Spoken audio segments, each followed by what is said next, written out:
Momento Anefac. Bem-vindos a mais um episódio do podcast Momento Anefac. Nosso papo agora é sobre mercado internacional e consultoria. E para bater este papo, nós temos a presença do Sérgio Aniceto, que é da Cisfera Portugal. O Sérgio é diretor EMEA, Europeia e Médio Oriente e África, sediado em Portugal, vai falar diretamente de Portugal. Também temos o Matias Bedacaratz, que é da Cisfera Argentina e também nosso vice-presidente internacional da Anefac Argentina, e o Marcos Besili, que é o nosso VP aqui da área internacional Brasil, consultor, professor, filiado ao IMA, Institute of Management Accountants. Prezados, muito bem-vindos a todos. Eu sou o Emerson Dias e vamos começar a conversar sobre tudo isso que está acontecendo no mundo, hoje aqui ligando dois continentes. Sérgio, queria chamar você nesta conversa e perguntar a você qual é o segredo, porque eu tenho ouvido dizer que Portugal tem se saído muito bem na questão do isolamento social e na questão da relação do governo com as empresas. É isso mesmo? Você que está aí no continente europeu, confere essas informações? Eu confiro essas informações, felizmente, e porque está todo mundo assustado, aquilo que tem sido emanado pelo governo tem sido levado muito a sério por toda a população em Portugal. Porquê é que as coisas estão a correr bem? Eu não costumo acreditar na sorte, mas acho que aquilo que aconteceu foi um pouco de sorte que Portugal teve neste caso da pandemia. E qual foi a sorte que Portugal teve? A sorte foi que as coisas começaram realmente a assustar em Itália e começaram a assustar em Espanha.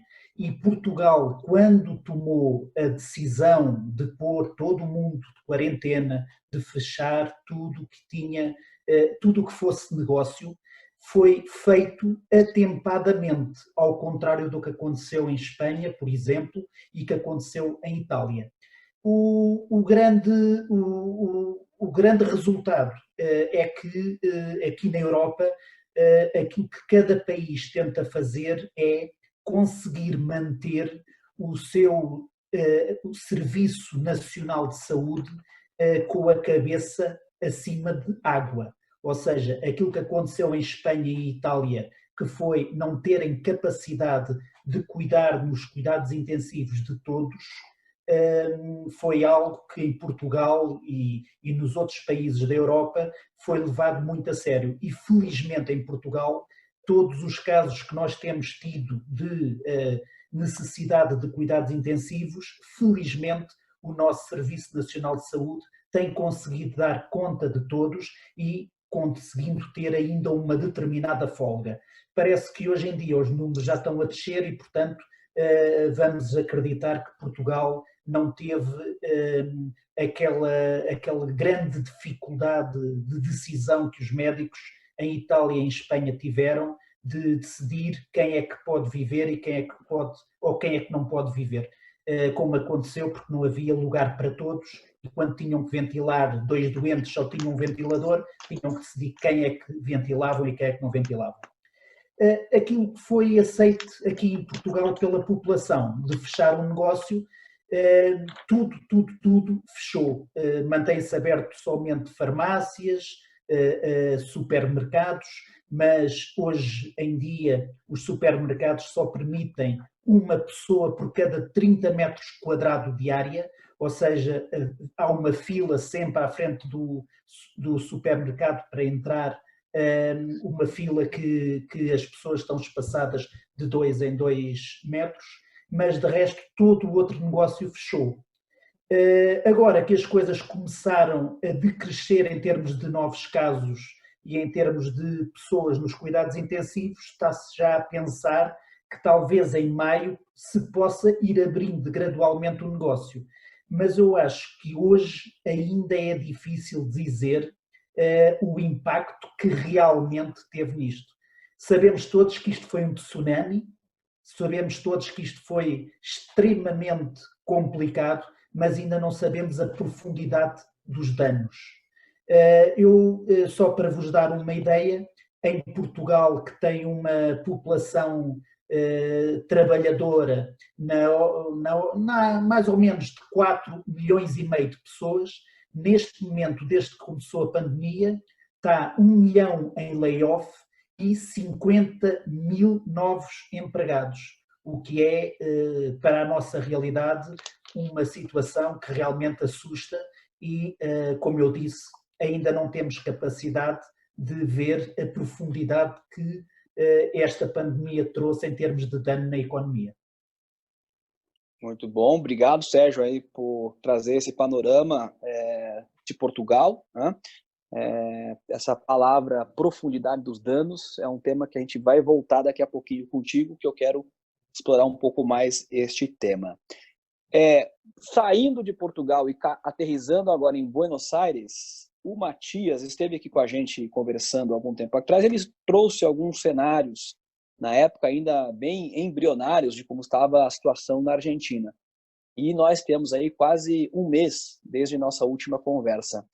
Matias, eu li hoje pela manhã, aqui no Jornal Brasileiro, de que Brasil e México são os que têm menos, os que menos respeitam o isolamento social na América Latina, né? Nós aqui no Brasil e os amigos mexicanos estamos aí no que chamamos aqui lanterna do ranking. Como está a Argentina? Bom, a Argentina, sorprendentemente, porque, como você sabe, o argentino, por lo general, tem fama de ser un poco desordenado, de la herencia de culturas así como italiana y una cultura muy particular en referencia al seguimiento de las normas y los mandatos políticos, etcétera.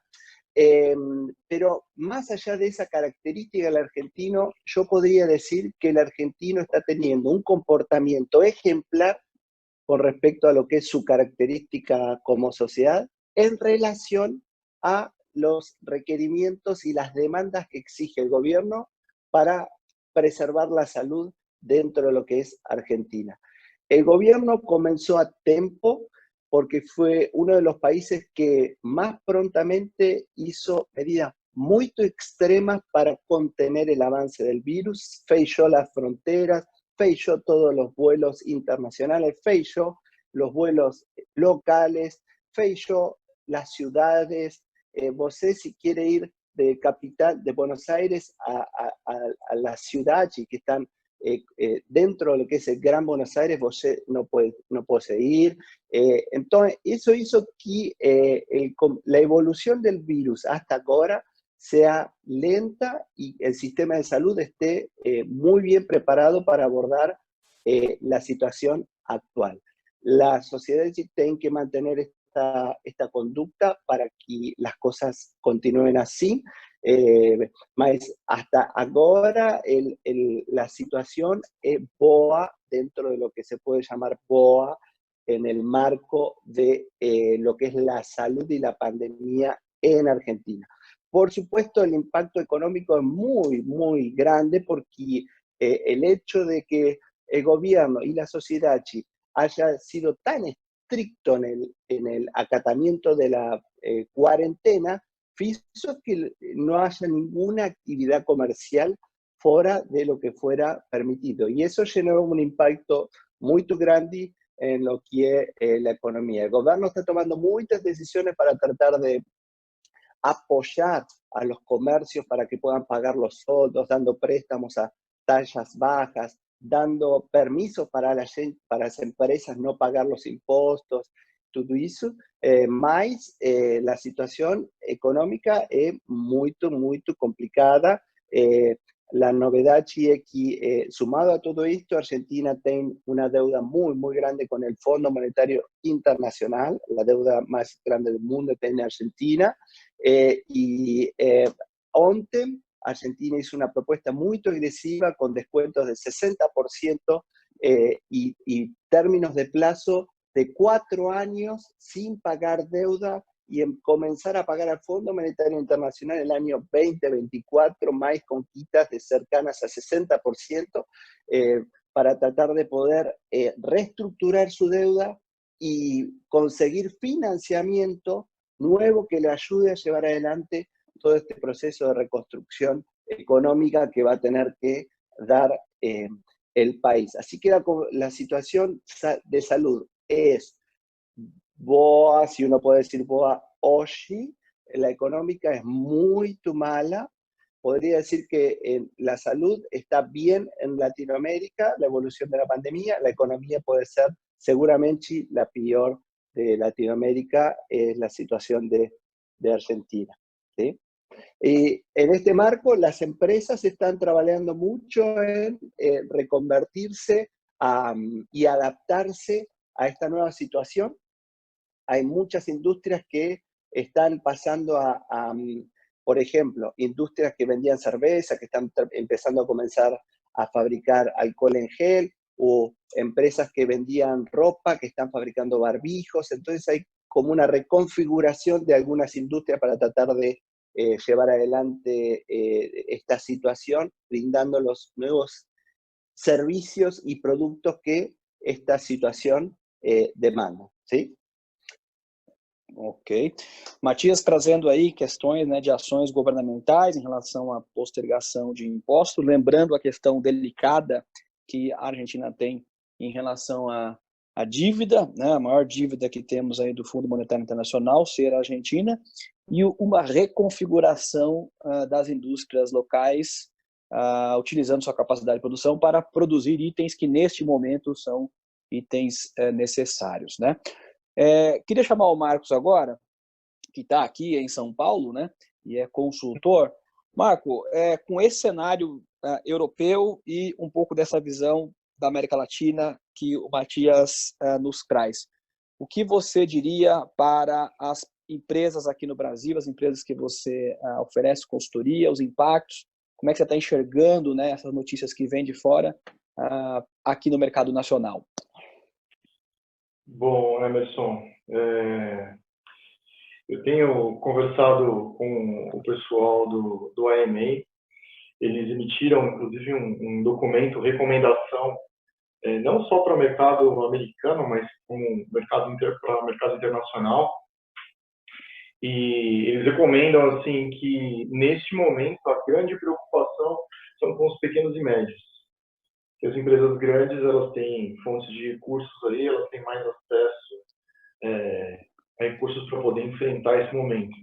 Então, o que o IMA recomenda aí para esses pequenos e médios? Diz o seguinte: olha, se você tem caixa para você se manter aí por 6 meses, ok. Se você não consegue pelo menos 6 meses, é recomendado que você, neste momento, pare todas as atividades e preserve os recursos que você tem agora para o momento da volta.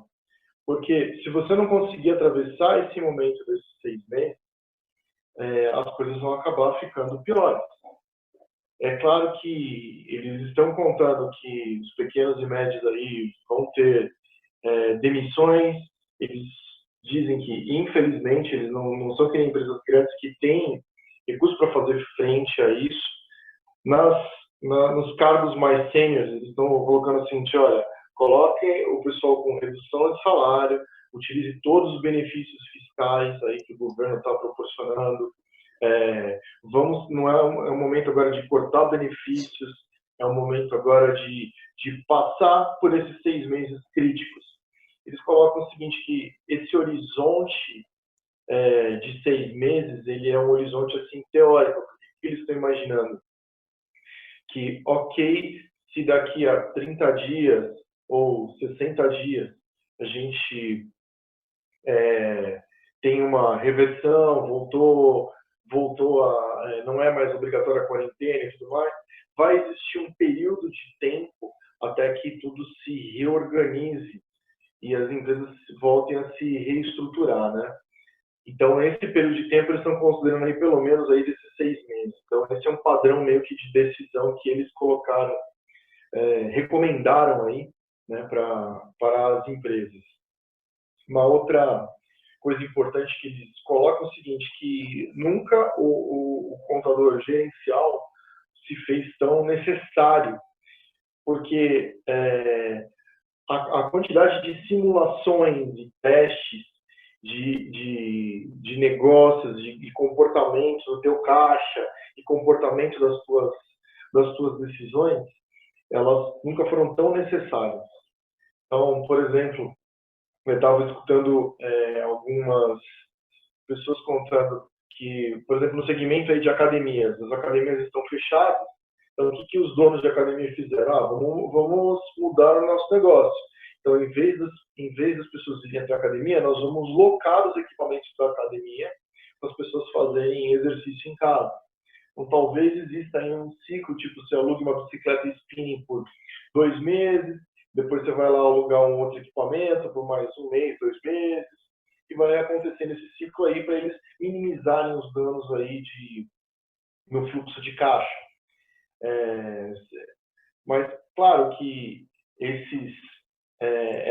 quanto vai ser locado, os custos de transporte, os impostos que vão ser incididos em cima, assim, a depreciação do equipamento, tudo isso aí deve ter sido levado em conta, e é uma condição completamente diferente da condução normal dos negócios, né?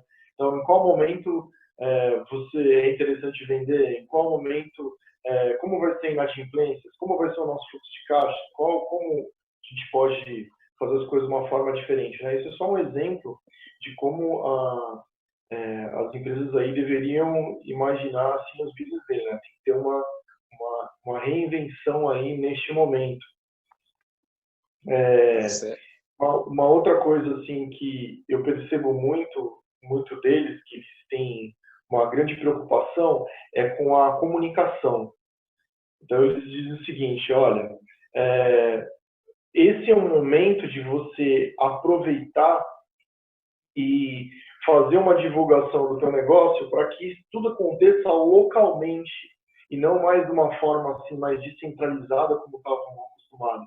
Então, por exemplo, a gente tem que vamos incentivar o mercado do bairro em vez de incentivar aquele grande mercado que já tem toda uma estrutura, um CD. Por quê? Porque esse mercado pequeno, ele move toda uma economia local, né? Ele tem toda ali uma estrutura ali local, e isso aí é muito importante aí na hora de se fazer assim, de voltar, né? De voltar e tentar manter tudo funcionando.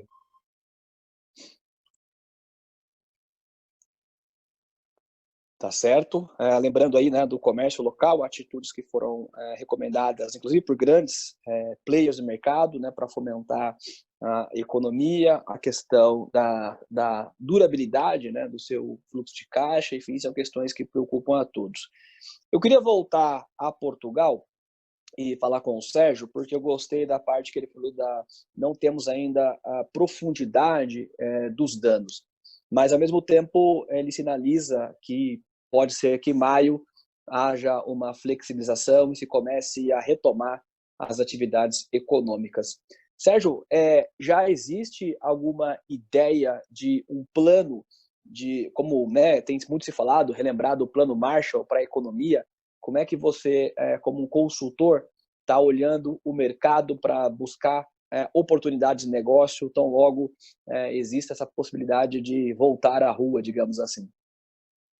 Pois, o plano Marshall, ou algo parecido, que teve aqui na Europa, e vai ser injetado muito dinheiro na economia, vão ser abertas linhas de crédito para as empresas, mas os empresários estão, de certa forma, um pouco aflitos.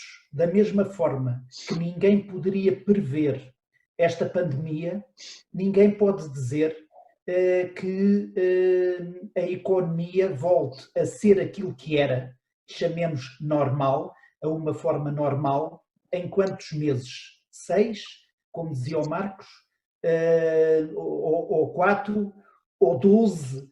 Isso torna muito complicado conseguir, neste momento, por mais cenários que se criem, por mais capacidade que se tenha, aquilo que o empresário tem que pensar é, ok, será que o meu negócio vai ficar a funcionar da mesma forma que era no antigamente? Eu acho que esta pandemia, eu acho que este fecho da economia vai trazer um novo paradigma na forma de se fazer negócios. Há uns que não vão nunca mais ser como eram. Falo, por exemplo, na área da restauração, da hotelaria, o próprio mercado das transportadoras aéreas. Tudo isto vai ser alterado. Nós não sabemos como nem quando. Por isso torna-se difícil hoje estarmos a dotar o nosso caixa de dinheiro pedindo emprestado no banco, quando não sabemos que isto é para uma situação de 6 meses, de 3 meses, de 4 meses. Eu acho que a questão de se abrir a economia na Europa trouxe uma discussão que não conseguiu ir avante, que era fazer-se algo que se chamava como Eurobonds, Euro-coronas, ou seja, todos os Estados pediam dinheiro emprestado, ou seja, faziam um empréstimo para aquilo que já é uma grande dívida de Estado, que nomeadamente os países do sul da Europa, Portugal, Espanha e Itália já têm, para poder ajudar a economia. Porque o problema que aqui se põe é que os eurobonds era que depois pudessem todos os países ir ao mercado com a mesma taxa de juros, mas a Alemanha, a Áustria e nomeadamente a Holanda opuseram-se a isso.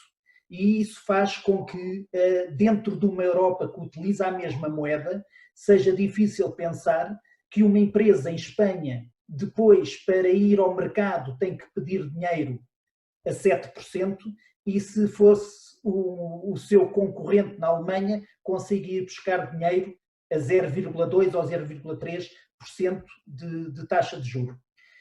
O que é que acontece? Acontece que neste momento aquilo que os governos veem na Europa é ou a economia volta a funcionar, ou as empresas voltam a ter a sua atividade de uma forma normal, ou os custos que o Estado vai ter por falta de receita e por um enorme aumento de custos com subsídios de desemprego, com falta de receitas de IVA, de impostos e tudo mais, esta balança tem que ser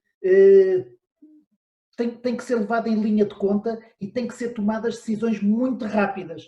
Mas é muito complicado tomar decisões hoje ao nível dos empresários quando não têm um final, não se vê a luz ao fundo do túnel de uma forma clara.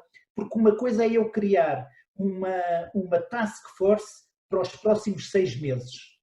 Outra é se eu chegar aos 6 meses e disserem assim, cara, 6 meses não é só mais 6. Aí já temos que ter todo um tipo de assunção de risco de negócio que vai ser necessário ser muito bem pensado. E então estamos neste momento na Europa dentro deste tipo de situação. Por um lado, os Estados a injetarem dinheiro na economia para que os empresários, digamos, fiquem com a responsabilidade de manter emprego, de manter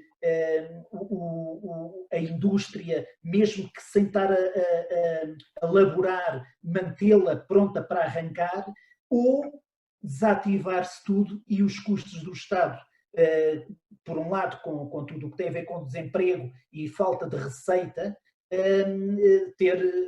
ser o descalabro, não é? E neste momento é isso que se fala, ou seja, neste momento está tudo aqui na Europa e em Portugal, então, de uma forma também muito presente, porque não nos podemos esquecer que perto de 25% do PIB de Portugal provém do turismo. E neste momento o turismo está a zero e não têm qualquer ideia de quando é que ele vai recomeçar. É uma vida difícil quando não se tem um horizonte prospectável, digamos assim, né? Quando a incerteza é muito grande, a gente não consegue projetar horizontes possíveis, então ficamos inseguros em relação ao nosso presente. Matias, é quase uma letra de tango isso, não é mesmo? Sí que es un escenario muy incerto. Aquí voy a decir una frase en castellano, espero que se entienda aquí. Falamos que estamos en una época de cambios, mas en realidad sí es un cambio de época. El mundo no va a ser distinto, va a ser distinto, mejor dicho, no va a ser lo que era. El mundo va a cambiar. Lo que no está claro es, por un lado, la profundidad de la crisis, que era algo que hablábamos antes, la duración de la crisis y la curva de recuperación de esa crisis. Son tres dimensiones que todavía ninguna está clara.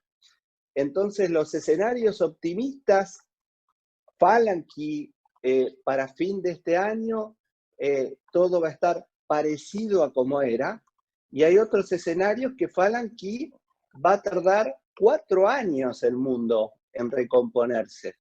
Y en el medio hay muchos escenarios. Entonces, la situación es muy complicada, las industrias están reconfigurando, el consumidor está reconfigurando prioridades, las industrias con menor impacto hoy, todas tienen impacto, las industrias con menor impacto son las relacionadas con la salud y el cuidado personal, el retail, la alimentación, y después viene todo lo que es tecnología, más la gente se está volcando a las necesidades básicas. Si hablamos de la pirámide de Maslow, de las necesidades de la humanidad, la gente está cuidando su salud, su alimentación, y otro consumo que está creciendo es el cuidado personal. La gente compra elementos que le permiten cuidar su salud, hacer gimnasia en su casa. Entonces están retornando el mundo a sus necesidades básicas y adaptándose a convivir con esta nueva situación, y la industria en general se ve muy impactada por eso. Nosotros, desde el punto de vista de consultoría, hallamos que hay oportunidades dentro de lo que es las corporaciones grandes. Las pymes están un poco más golpeadas y hay que esperar, las pequeñas empresas, hay que esperar a entender cómo se reconfiguran. Más hay oportunidades en las grandes corporaciones.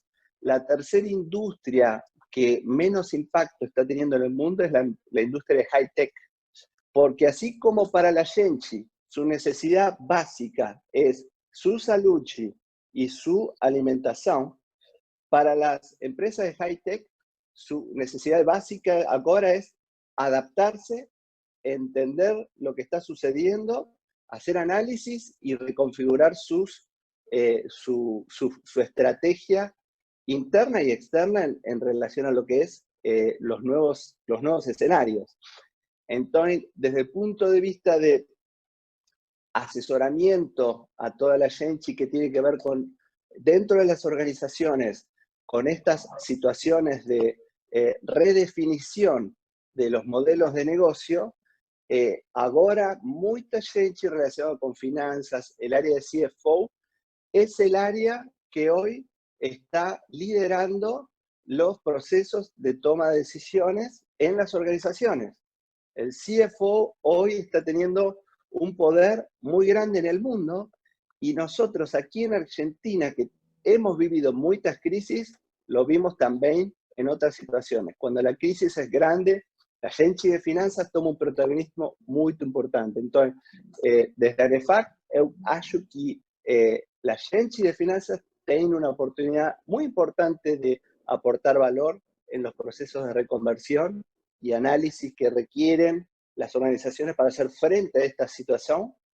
Y desde el punto de vista de consultoría también, en lo que hace nuestro trabajo, hallamos que hay mucho que se puede aportar para ayudar a las organizaciones a entender lo que está sucediendo con sus procesos, con sus clientes, con sus productos y cuál es la mejor manera de adaptarse a una situación que es muy difícil, mas que hay que atravesar de alguna manera. Así que es muy difícil para todos, mas el mundo continúa, cada uno desde su lugar tiene que encontrar el aporte que puede hacer a su empresa, a su organización, a su sociedad para continuar avanzando. Es la única dirección posible, es hacia frente.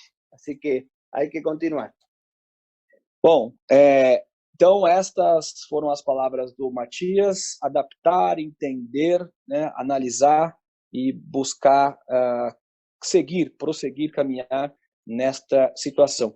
Caminhando para o final do nosso bate-papo aqui, eu queria pedir, Marcos, as suas considerações finais, depois eu volto nos colegas, palavras de otimismo, palavras de esperança que podemos dar aqui, aproveitando esta conversa internacional, que podemos dar a quem nos ouve. O que você diria neste momento, Marcos? Eu diria que esse momento de mudança, ele foi muito importante para a gente. Acho que assim, nesse momento nós percebemos assim o quanto nós estávamos consumindo assim exageradamente. Nós consumimos muito mais do que era necessário. Nós percebemos assim quanto a gente desperdiçava recursos. Nós percebemos aí o quanto as pessoas são importantes. Nós conseguimos nesse momento aproximar as famílias, conseguimos aproximar aí os amigos, com todo mundo, assim, diversos amigos a gente acaba fazendo, que nem nós estamos fazendo aqui, né, encontros aí por teleconferências. Acredito assim que isso é uma lição para a gente, que já temos assim algumas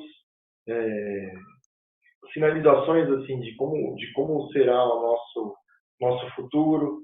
Imagino assim que hoje mais do que nunca nós percebemos aí que a necessidade de uma vida mais simples, mais autossuficiente. Quando eu digo isso, eu percebo assim, né? Eu moro na capital, mas eu vejo hoje assim questões que eram completamente impensáveis, assim, fora de cogitação, morar no interior, morar no sítiozinho, morar no negócio assim. Mas hoje em dia a gente percebe que isso é uma realidade. Muitos amigos meus deixaram a casa da cidade, foram para suas casas de campo, falaram o seguinte: ó, aqui na minha casa estou eu e minha família aqui, estamos isolados aqui, temos alguns recursozinhos aqui, tem um bom marzinho, tem não sei o quê, a gente consegue tocar uma vida mais simples, consigo tocar meu trabalho com internet, porque internet tem em todos os lugares. Então, acho que essa economia de recursos aí nos fez perceber assim, né, um lado diferente da nossa vida, né? Não é uma coisa assim totalmente ruim. Eu acredito que toda mudança que vem na vida da gente vem aí para melhor. E, por exemplo, eu vejo aqui no meu condomínio, né, são 8 blocos diferentes. Pessoal, a solidariedade que nunca existiu. Então, por exemplo, as crianças que não podem ter festa, a gente sai na sua casa, canta parabéns. As pessoas muito mais unidas, conversando entre elas por interfone, por mensagens, e-mails.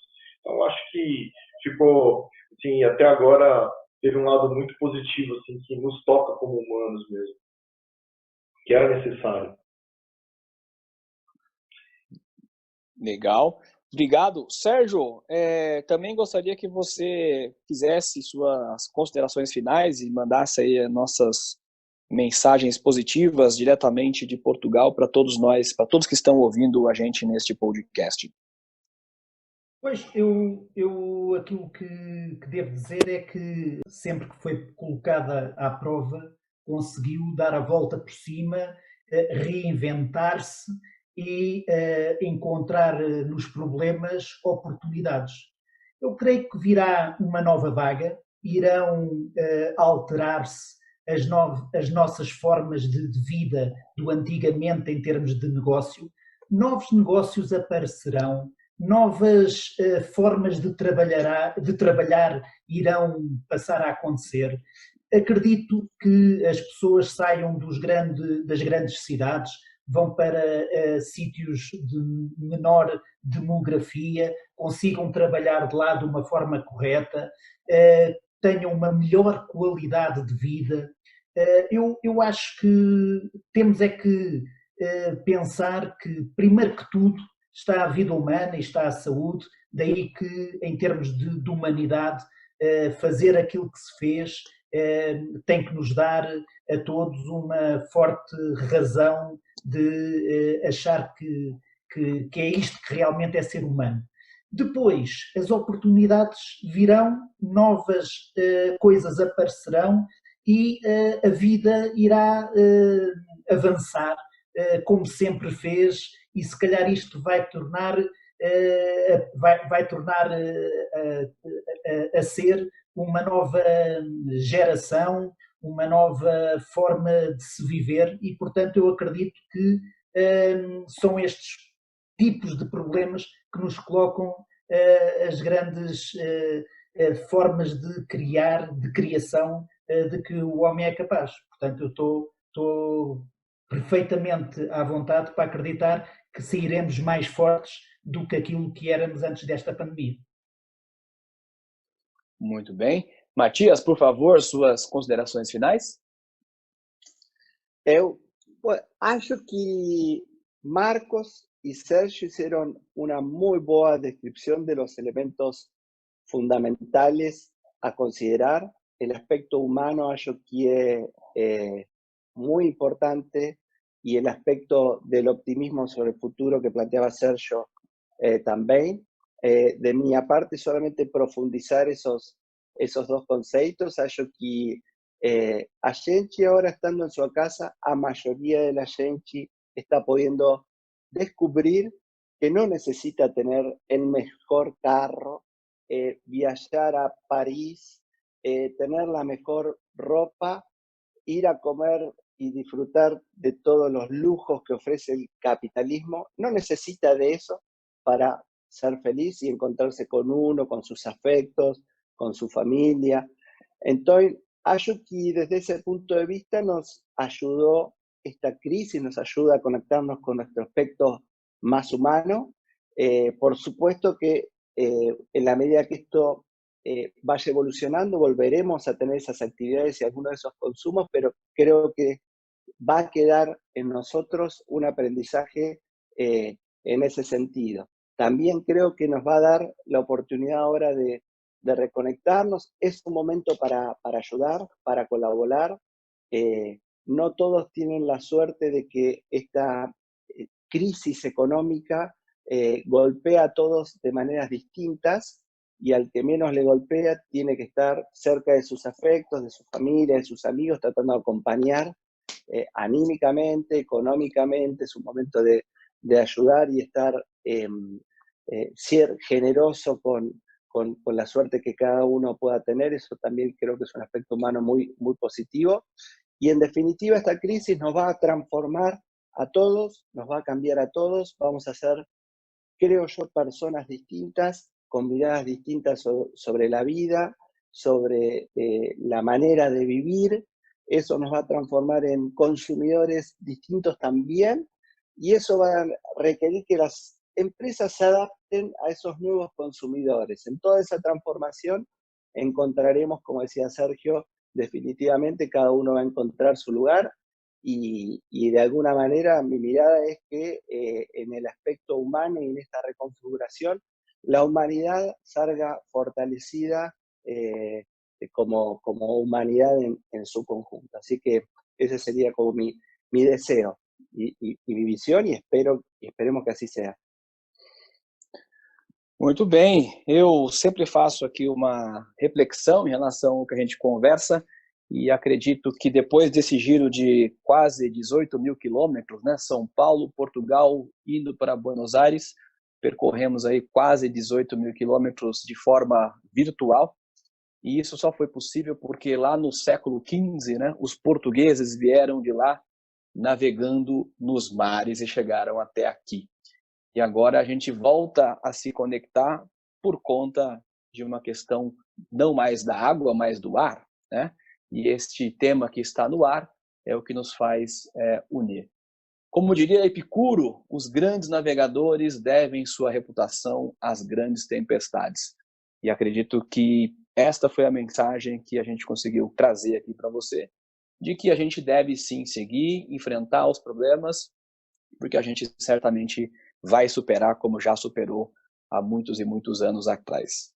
Bom, além deste podcast, a NEFAC disponibiliza para você textos, vídeos, sempre com informações relevantes. Por isso, visite o site da NEFAC, anefac.org, e também acompanhe a NEFAC nas redes sociais. Estamos no LinkedIn, YouTube, Facebook e no Instagram.